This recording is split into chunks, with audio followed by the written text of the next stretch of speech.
being a dad, sometimes I take a lot of things for granted, I really do. She's had, I don't know, 8, 9 triple doubles this year, and you know, to be honest, I haven't seen a guy that can distribute the ball as well as she does. She's a total team player.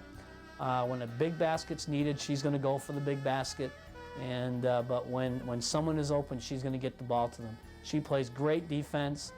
She's done everything I've asked her to do, and very special.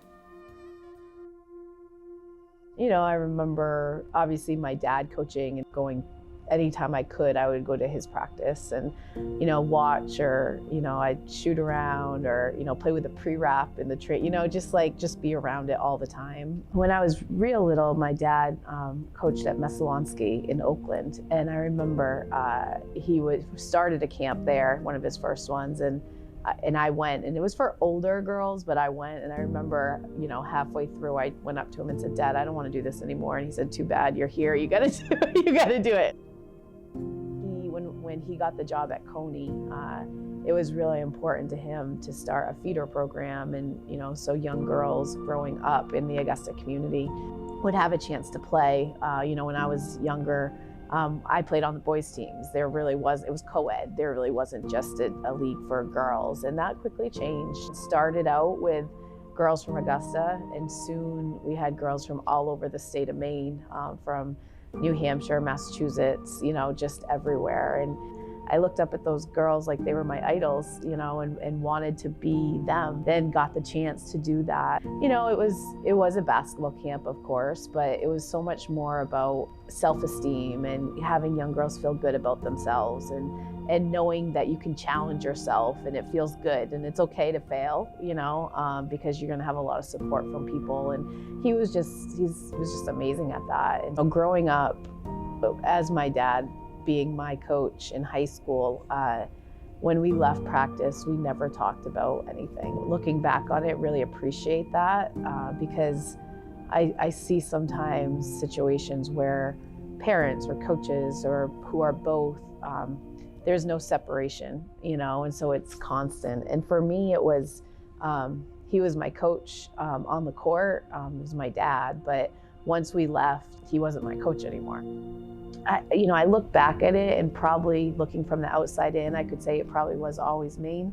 And I'm a homebody, like I am, and I love Maine, and I didn't, when it came down to it, I really wanted my family to be able to see me play. And I would get calls from other schools, and I really didn't have interest in talking to them, you know, not because of who they were, just of where I was in the situation. You know, looking back at it, it is amazing, you know, and that's what I try to really express to, especially Mainers, when we recruit Mainers, is there's nothing like it. It's incredibly special to represent your home state at a really top program, and to have everyone behind you, and they are. I mean, anywhere I go, people, you know, are supporting me because I went to Maine and I'm a Mainer, and that's just really cool.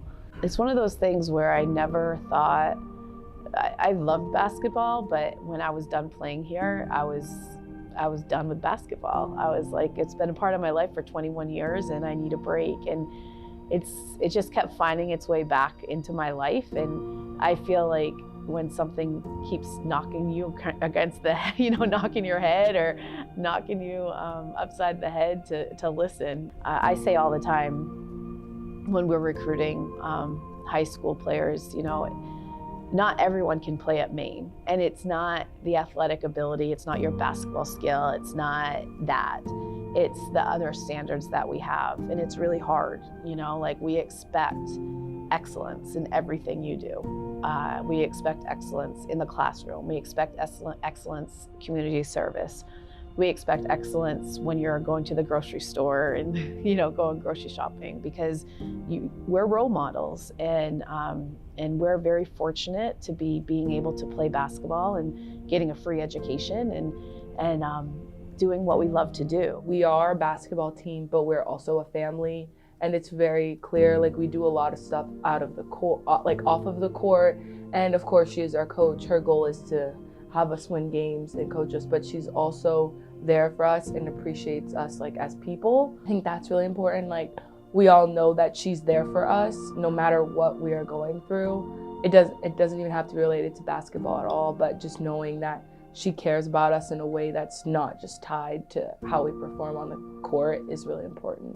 You don't see it a lot that great coaches stay at the same place, but I'm just really fortunate that I was able to come here, and being coached by her, I've learned a lot.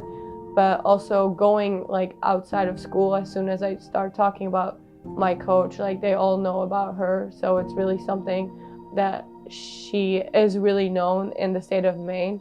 And I also don't think that she will or wants to go anywhere else, just because the support here is really amazing. The staff, the teammates, but also our fans, everyone loves her and only have good things to say about her. I do, I love it. I love basketball, I love working with people, you know, and I love teaching.